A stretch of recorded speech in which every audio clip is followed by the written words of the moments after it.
सिंध के अंदर तब्दीली, सिंध के अंदर काबीना में रीशफलिंग, सिंध के अंदर माहौल कैसा बना और किस तरह की काबीना में रीशफलिंग हुई, इससे सुनकर काफी लोग हैरान और परेशान जरूर हुए होंगे। उनके जो 14 तबक थे वो रोशन भी हो गए होंगे कि ये कैसी रीशफलिंग है, ये कैसी सिंध काबीना में तोसी और तब्दीली है, ये कैसे महकमों में रद्दोबदल का प्रोग्राम रचाया गया है, ये कैसा नोटिफिकेशन चीफ सेक्रेटरी सिंध ने जारी किया है, ये ख्वाहिश किसकी तकमील हुई और किसकी ख्वाहिश की तकमील न हुई। पाकिस्तान पीपल्स पार्टी के सीनियर रहनुमाओं को मुकम्मल तौर पर नजरअंदाज कर दिया गया, चाहे वो खैरपुर मीरस हो, चाहे वो शिकारपुर हो, लाड़काना हो, जैकबाद हो, जामशोरो हो, और भी कई अजला हैं जहां पर पीपल्स पार्टी ने मुकम्मल तौर पर अपने रहनुमाओं को नजरअंदाज कर दिया है। शायद ये ख्वाहिश हो सकती है वजीर आला सिंध मुराद अली शाह की, शायद ये ख्वाहिश हो सकती है पीपल्स पार्टी की मौजूदा क़यादत की कि ऐसे स्पेशल असिस्टेंट, ऐसे एडवाइजर, ऐसे वज़रा काबीना का हिस्सा बनाकर हमें दिए जाएं जिनके मुंह में जबान तक न हो, जो स्याह सफेद और स्याह दिन और रात का फर्क हमें नहीं बताएं, जो अपनी तरफ से काम न करें, जिनको हम काम दें वो करें। शायद ऐसी ही काबीना चाहिए थी, वो आज रीशफलिंग से गुजर गई और नए एडवाइजर, नए स्पेशल असिस्टेंट भी जो है वो मुकर्रर किए गए और एक वजीर ने हलफ लिया।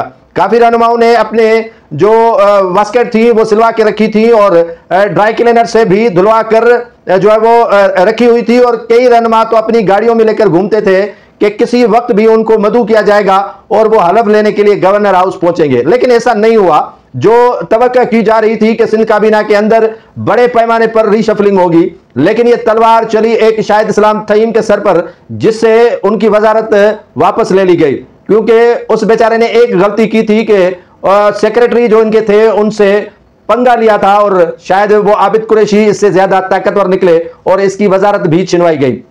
अब आते हैं स्पेशल असिस्टेंट के तौर पर जो मुकर्रर किए गए हैं, उनमें शाम सुंदर के एडवानी, फराज आबिद लाखानी, मोहम्मद तारिक हसन, अता मोहम्मद पंवर। ये किसी ने नाम सुने हैं तो सुने होंगे, लेकिन मैंने कभी भी नहीं सुने हैं। अब्दुल जब्बार खान जो महकमा फूड के एडवाइजर थे अब रिलीफ के बन गए हैं। मोहम्मद राशिद इंफॉर्मेशन टेक्नोलॉजी के एडवाइजर बन चुके हैं और जियन खान सरफराज राजड़ को भी महकमा दिया गया है। डॉक्टर शाम सुंदर को अकलियती बरादरी का जो है वो एडवाइजर बना दिया गया है। सईद गनी साहब से वजारत जो थी उनकी लोकल गवर्नमेंट की वो वापस लेकर उन्हें लेबर और सोर्सेज स्पेशल प्रोटेक्शन डिपार्टमेंट दिया गया है। नासिर हुसैन शारिजी साहब को लोकल गवर्नमेंट दी गई है।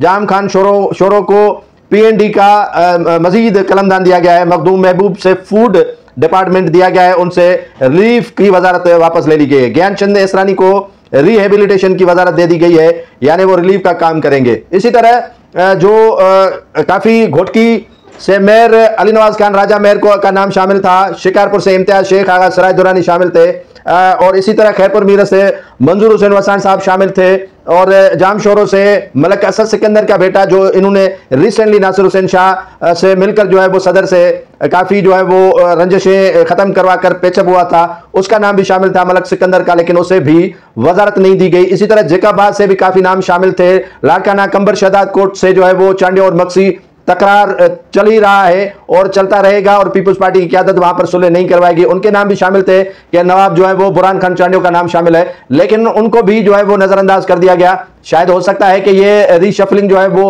फरियाल तारपुर साहिबा की गैर मौजूदगी में जो है वो इतनी बड़े पैमाने पर नहीं हुई। अगर वो वापस आएंगी तो शायद दोबारा काबीना में रद्दोबदल किया जाएगा या ये काबीना मुकम्मल होगी ता हयात। और इसी तरह फरियाल तारपुर साहिबा के काफी जो रुफका थे वो इस काबीना की रद्दोबदल जो हुई है हलफबरदारी की तकरीब में शामिल नहीं थे। बदीन से मोहम्मद इस्माइल राहू को जो है वो वजारत दी गई है और नाजरीन को बताता चलूं कि मोहम्मद इस्माइल राहू पर पीपल्स पार्टी की क़यादत की जो है वो मेहरबानियां नहीं है, वो कहीं और जगह से वजीर बने हैं जिस तरह वो पहले बनते आए हैं। और दूसरी बात नाजरीन आपकी खिदमत में अर्ज करता चलूं कि पाकिस्तान पीपल्स पार्टी की मौजूदा क़यादत ने अपने ही सीनियर रहनुमाओं को मुकम्मल तौर पर नजरअंदाज कर दिया है और उनको काबीना का हिस्सा